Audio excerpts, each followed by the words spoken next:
साथियों, जय भीम, जय भारत, जय संविधान। में बहुजन दस्तक से गौतम रत्ना है। हम हैं लखनऊ में बाबा साहब अम्बेडकर पार्क में, और आज हमारे साथ कमलाकांत गौतम जी, जो बहन जी की सरकार में मंत्री रहे, अब पूर्व मंत्री, हाँ, कैबिनेट मंत्री थे। तो बात करेंगे उनका जो जीवन संघर्ष है, समाज में मंत्री के लेवल तक कैसे पहुंचे, और अब वो उस मूवमेंट को किस तरीके से देख पा रहे हैं, और कहां से उनका ये संघर्ष चालू हुआ, कौन से सन से चालू हुआ, किस क्षेत्र से वो आते हैं।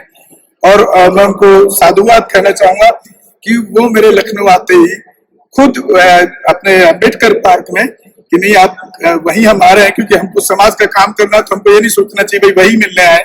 तो एक बहुत अच्छी एक जो थिंकिंग होना चाहिए, मैं इस चीज के लिए तो आपको बहुत स्पेशली धन्यवाद करूंगा सर। आपकी जो जर्नी है, कुछ सवाल करेंगे सर। मेरे चैनल बहुजन दस्तक है, और वो न्याय दिलाने के लिए बड़ी ईमानदारी से काम करता है इसमें, जहाँ जहाँ एट्रोसिटीज होती है खासतौर से।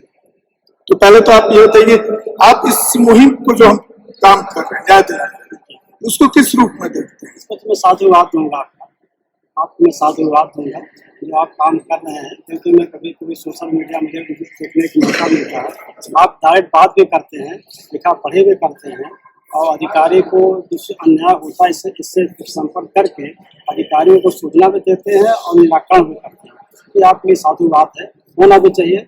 और मुझे बड़ी खुशी हुई आपसे, मैं पहली बार मेरा मुलाकात, मुझे अच्छा लगा। सर, आपकी जो जिंदगी है, ये सामाजिक जो लाइफ है आपकी, ये कौन से सन से शुरू हुई, और आप किस जिले से आते हैं? मुझे लगता है यूपी सरकार मंत्री तो यूपी से तो होंगे ही होंगे, बट किस जिले से हैं, और ऐसा कहाँ से ये आपके अंदर दर्द शुरू हुआ कि हमको समाज के लिए काम करना चाहिए? मित्र, क्योंकि मैं पक्का ब्राह्मणवादी आदमी हूँ। हाँ जी, पक्का ब्राह्मणवादी, और जो सदियों से चला आ रहा था, इसी परंपरा में भी था। मेरे निवास पर ललाई सिंह यादव जी का निवास आए हाई कोर्ट में एक मुकदमा के लिए। तो मेरा मकान और जहाँ रुके थे चौधरी चुन्नीलाल साहब थे, राज्यसभा मेंबर हुआ करते थे, भविष्य कमीशन के राज्यसभा सदस्य भी थे। उन्हीं मकान के बगल आए, तो ललाई सिंह यादव से मेरे 6 महीना मेरे इनके आसपास मौका मिला बातचीत करने का। एक किताब मुझे दिए पढ़ने को, तो मैं जब किताब पढ़ा, तो किताब पढ़ने के बाद मुझे ऐसा पता चला था कि ज़्यादा धर्म के शास्त्रों के ज़्यादा करोगे, भगवान की कृपा होगी, पढ़ो लिखोगे। तो मैं ज़्यादा तकिया के नीचे हनुमान चालीसा रख के सोता था। हनुमान चालीसा ज़्यादा पढ़ूंगा और आगे बढ़ूंगा। और पढ़ते पढ़ते हुआ क्या कि मैं हाई स्कूल 2 बार फेल हुआ। जब 2 बार फेल हुआ, और फेल होने के बाद ललाई सिंह की जब मैंने किताब पढ़ी, पेरियार ललाई सिंह यादव जी की जो समीक्षा किया था, ए.वी. रामेश्वर स्वामी नायकर के द्वारा एमजे का रूपांतर किया था, इसको पढ़ा, मेरे विचित्र दिमाग में आया, और पढ़ने बाद मेरा प्रवर्तन मन हुआ। तो मैं इसमें इलाहाबाद में मेरे पिताजी सर्विस का अधिकारी थे, तो मैं कुंडा का रहने वाला। आप 2 बार हनुमान चालीसा पढ़ते थे, फिर भी आप फेल हो? 2 बार, बड़ा दुख की बात है। हनुमान जी तो साधना दिए होंगे। 2 बार मैं तकिया नीचे पढ़ता था, कभी कभी तो वहाँ पर पढ़ता था कि इसको फर्स्ट क्लास पास होना, कि टेंशन लाना है, बड़े अधिकारी बनूंगा या साहित्य बनूंगा। लेकिन जब लाभ नहीं मिला, लाभ न मिलने के बाद मैंने जब आया 82 में मुझे बहुजन संघर्ष पेपर मिला, बहुजन संघर्ष 82 मिला, बहुजन संघर्ष पेपर मिला। बहुजन संघर्ष पेपर पढ़ने के बाद मुझे कुछ गलती पैदा हुई, तो मैं अपने गांव में पढ़ना चालू किया। कहाँ पर? कुंडा विधानसभा है, बागरात थाना है, ब्लॉक जो है बिहार है, और तहसील हमारा कुंडा है, जनपद हमारा प्रताप है। तो मैं रात भर करता था, लोगों को बुला आता था। देखिए, क्योंकि दिन में चलना बड़ा मुश्किल था। धीरे धीरे लोगों की पता चला कि कमलाकांत गौतम कुछ अम्बेडकर की बात सोचने लगता, तो लोगों को रूढ़िवादी विचारधारा में थोड़ा दिक्कत होने लगी। जब मैं निकलता, साइकिल से निकलता, तो मुझे कहते हैं चमरवा जा रहा है, चमरवा जा रहा है। तो मुझे बड़ा दुख होता था, लेकिन अपने में कभी प्रतिरोध नहीं किया, क्योंकि प्रतिरोध करना अपनी हत्या करना होता है। प्रतिरोध नहीं किया। प्रतिरोध करने के बाद मैं करता रहा। 2 साल तक चल गया, तब तक 84 पार्टी बन गई। तो 84 पार्टी बन गई, तो मैं दरी बिछाने काम चालू कर दिया।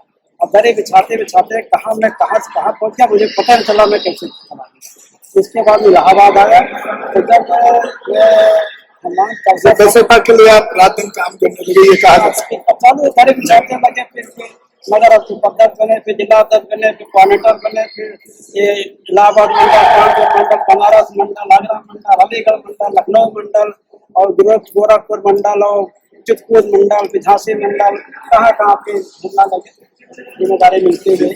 हम जिम्मेदारी मिलते गए, बाद में मुझे जिम्मेदारी मिली बनारस में, चंदौली में, चिरई गाँव में। चिरई गाँव में इस गाँव में था जहाँ पर हमारे जात के लोगों को पूछना मुश्किल था, लेकिन मैंने बैंक से कहा था बैंक मैं जिता दूंगा। और जिताने के बाद संजोग क्या हुआ, मुझे पता चला कि कोई कहता है कमलाकांत तो एमएलसी बन गए, विधान परिषद में सदस्य बन गए, उनका मुझे नहीं पता। जब टीवी देखा गया तो मैं पता लगाया कि यार मुझे एमएलसी बनाया गया, तो हमने सोचा कमलाकांत गौतम कोई और होगा, मालूम ही नहीं था। नहीं मालूम था। तो मैं एमएलसी बन गया। एमएलसी बनने के बाद फिर बढ़ता, और जैसे तीसरे दिन एमएलसी बनने के बाद पार्टी की मीटिंग हुई। पार्टी मीटिंग में बहन जी मुझसे कहा कि हाँ भाई देख भाई, नेता के दल का चयन करना है, नेता दल का चयन करना है। एमएलसी का जो नेता होता है, बहुजन समाज पार्टी के नेता होता है, इसका दल करना है।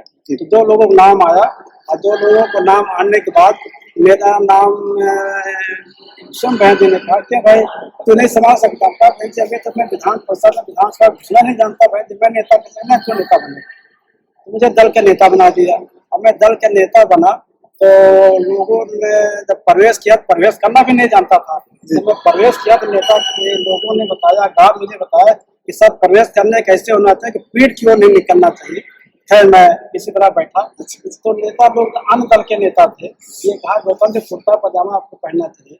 तो मैं कुर्ता पजामा बनाया, तो कुर्ता पजामा नीचे बनाया, तो हमने कहा तुम यार नाइक कैसे दर्जी हो, ऐसे लंबा बना दो, तुम्हें कटवा दिया। कटवाने के बाद दोबारा आ गया, क्या गौतम जी आप कैसे कुर्ता बना, छोटा बनता है। उनका तुम कहते हो कोई बड़ा है कोई छोटा है, तुमने कुर्ता पहनना छोड़ दिया, फिर सफारी पढ़ना चालू कर दिया।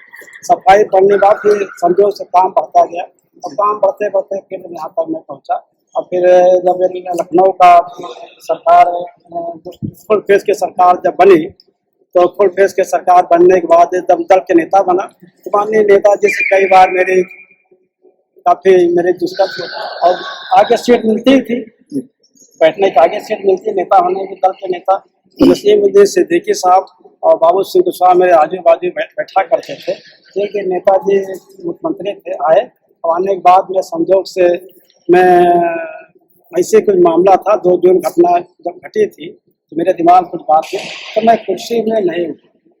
माननीय मुख्यमंत्री को लगा कि यार कैसा आदमी है ये, तो मेरे ऊपर कुछ बता ये तब की सरकार थी जब कोलैबोरेशन की। हाँ नहीं, अच्छा बात इंडिपेंडेंट सरकार। खैर हुआ, बाद में मुझे आपस में कुछ हुआ, तो मेरी पत्नी को एक धमकी दी गई कि तेरी पत्नी को आधी बाटी इधर रहेगी, आधी बाटी इधर रहेगी। तो मैं विधान परिषद में उठाया कि भाई मेरा बात सुनी जाए। तो विधान परिषद ने कहा भाई पहले आप हाउस को चलने दो, हम कहा नहीं पहले मेरी बात सुन लिया जाए। तो मेरी बात सुनी गई, तो हमने कहा मेरा शोक सबक कर लिया जाए कि मेरी कल हत्या हो जाएगी। तो मुझे दिया गया, तो तुरंत फिर 1 घंटे के अंदर सिविल लाइन इलाहाबाद में FIR हुई। FIR होने के बाद मेरी जान को बची। जान बचने के बाद फिर इसके बाद जब मैं बाबा साहब की जयंती जब प्रथम बार किया कुंडा में, अपने गांव में किया, तो पूरे गांव वाले भाग गए। बागराज CEO आया था, बागराज CEO था, थाना बागराज CEO आया, पूरे गांव के लोग चले गए, एक भी आदमी गाँव भाग गया। अम्बेडकर जयंती में कोई भी गांव का आदमी नहीं था, लेकिन मैं संकल्प कराया था, लेकिन कोई नहीं आया। तो अपने दादी को मैं पथित बना और मैं भाषण देने लगा। और भाषण देने के बाद 1 घंटे बाद सारी मीटिंग खत्म हो गई। मीटिंग होने के बाद खुद मेरे पर आक्रमण हुआ, मेरे एक्सपायर में चोट लगी। मैं 13 साल बेल्ट बांधता था, लोहे का बेल्ट बांधता था। 13 साल एक्सपायर में चोट लगी थी, 13 साल बेल्ट बांध के चलता था। संजोग से होता रहा, तमाम घटनाएं घटती थी। तो धीरे धीरे सेवा करते करते मैं आपको यहाँ हमारे चैनल बहुजन दस्तक को लाइक, शेयर, सब्सक्राइब देखना मत भूलिएगा। जय भीम, जय भारत, जय संविधान, नमो बुद्धाय। धन्यवाद। चैनल आर्थिक समस्या से गुजर रहा है। अगर आप बहुजन समाज में बाबा साहेब अम्बेडकर और तथागत बुद्ध की विचारधारा को अधिक से अधिक लोगों तक पहुंचाना चाहते हैं, तो हमें आर्थिक सहयोग प्रदान करें, ताकि हम अपने चैनल के माध्यम से देश विदेश में समता, बंधुता, एकता और संवैधानिक अधिकारों को ज्यादा से ज्यादा लोगों तक पहुंचा सकें। आप अपनी सहायता राशि नीचे लिखे खाते में जमा करा सकते हैं। खाता धारक गौतम रत्न, खाता संख्या 316957686551, IFSC कोड SBIN 0060336, बैंक भारतीय स्टेट बैंक। आप हमारे बैंक खाते का विवरण स्क्रीन पर भी देख सकते हैं। जय भीम, जय भीम। मैं गौतम रत्ना आपका बहुजन फिल्म प्रोडक्शन में स्वागत करता हूं और आप हमारे प्रोडक्शन हाउस के अंदर अपना कैरियर बना सकते हैं as a film director, as a producer and actor and actress and editor and cinematographer also. अगर आपको फिल्म से रिलेटेड कुछ भी प्रोजेक्ट आपको बनवाना है तो हमारे पास में पूरा सेटअप है, जिसमें फिल्म कैमरा है, शूटिंग लाइट्स है और एडिटिंग है। सारा A to Z एक ही जगह पर आपको हमारे यहाँ पर मिल जाएगा। तो दोस्तों, आप हमें कांटेक्ट कर सकते हैं हमारे नंबर्स पर 9810085714 और 8510005714। हमारे वेबसाइट पे विजिट कर सकते हैं www.filmserviceindia.com और हमें मेल भी कर सकते हैं gautamfilmsproduction@gmail.com पर। धन्यवाद।